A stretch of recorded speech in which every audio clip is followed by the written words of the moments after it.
So I say to the voters of Pennsylvania tonight who are ready to check a box tomorrow, I think before you check a box, you should consider a statistic like that. Greater than 60% chance that someone like Fetterman, with a heart in his condition, having had a stroke, will either have a recurrence or won't survive the term. Tucker?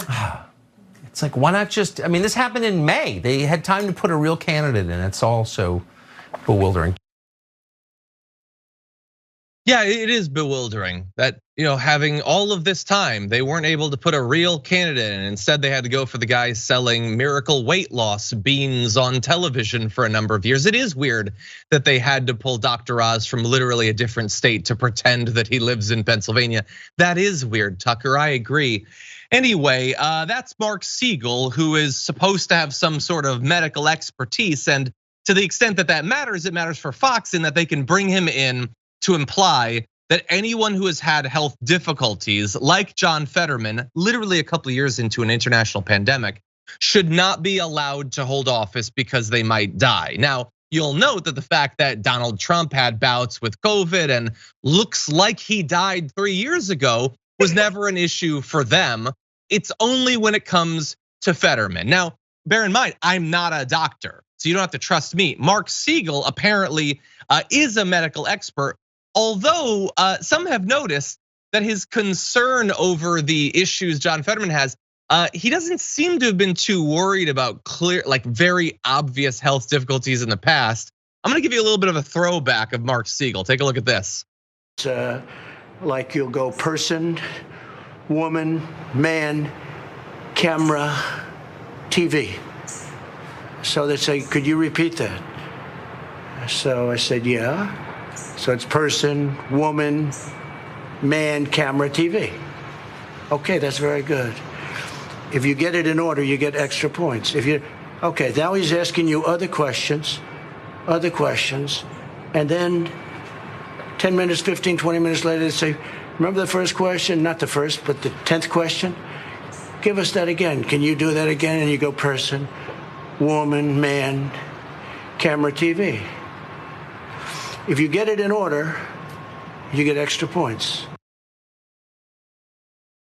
Okay, so I want to hear more about how John Fetterman shouldn't be elected because years from now he might have health problems from the guy who nodded blankly along as Donald Trump brain farted his way through that segment. Can we go to this shot? This is a shot of Marc Siegel watching Donald Trump give maybe the weirdest interview we've ever heard from a president.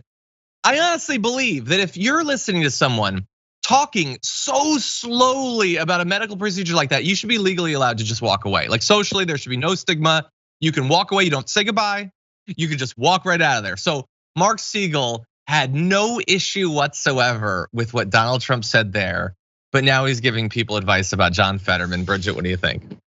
I mean, it's pretty rich, and I think that the level of like ableism that we've seen against Fetterman is so sad. As you said, coming out of a global or being in the middle of a global pandemic, I think like it's really interesting to me who gets kind of called out for the way that they speak, for their health issues, and for whom it just like it apparently is not a problem. To be clear, I don't think that anybody should be, like I think it's messed up to talk about him in this way that like the whole conversation about him needing captioning at the debates, like I thought that was kind of a really distasteful conversation. And it's just interesting who gets attacked for this and who for it's just not a problem seemingly.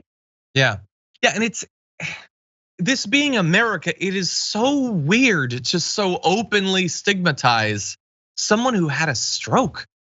Like, you know what Americans do? They have strokes and they have heart attacks and they develop Alzheimer's. We have a number of these different chronic things that affect most of us inevitably.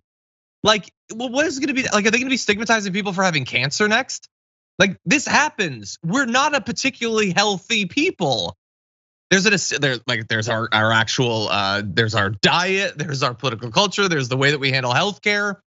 Like, to attack John Fetterman for the inevitable consequence of what our government has done to us when it comes to our health is particularly rich.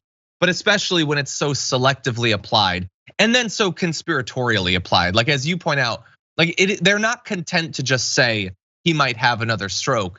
Lying that he's a robot, that the program is thinking for him, having literal multi-millionaires lie to you about a speech to text program is incredibly condescending. Any final thoughts before we move on?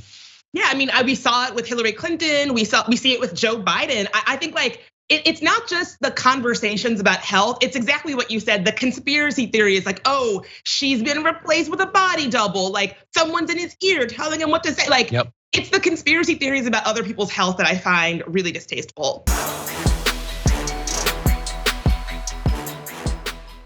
For more political news breakdowns, interviews, stories of activism, and me trying my hardest to care about the occasional big celebrity news story, subscribe to our YouTube channel at youtube.com/The Damage Report. And you can ring the bell wherever it is so you don't miss anything.